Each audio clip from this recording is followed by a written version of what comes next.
Okay, hi everyone. Michael Palmer here again for part two of our video spotlight. It's a new experiment where every other week I'm going to talk about one of my books, starting from the very beginning and going through, which ultimately will be the new book, A Heartbeat Away, sometime around, I don't know, 6 or 7 months from now, when we finally get to discuss it.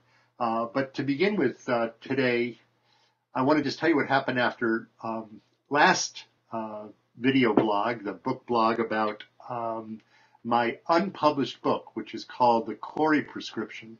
It's the book that I wrote that got an agent interested in me in New York and eventually got me a publisher, but the publisher wasn't for that book. It was for my book that I'm going to discuss today called The Sisterhood.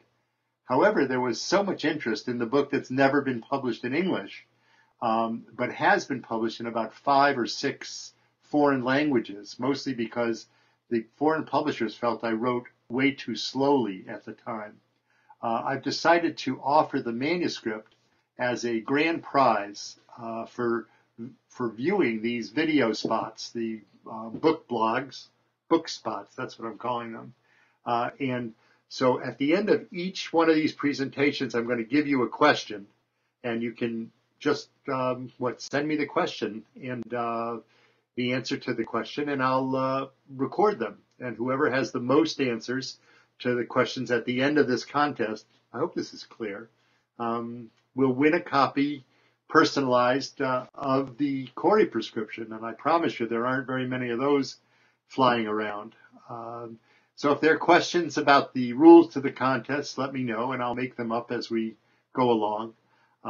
But I won't do a contest question for the first one, for the Corey Prescription, but I will do one for the Sisterhood, which we'll get into right now. My first published book, The Sisterhood, was named after a secret group of nurses called the Sisterhood of Life. And basically, these are the very best nurses. They're the most intelligent nurses, and to become a member of the Sisterhood of Life requires you to be selected.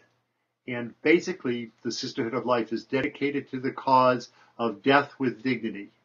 And the point of the book is that that mercy killing is an absolute right idea, but there may be absolutely no way to do it right. It's up to you, and I'll welcome your opinion, since my books are directed towards asking questions more than to answering the questions.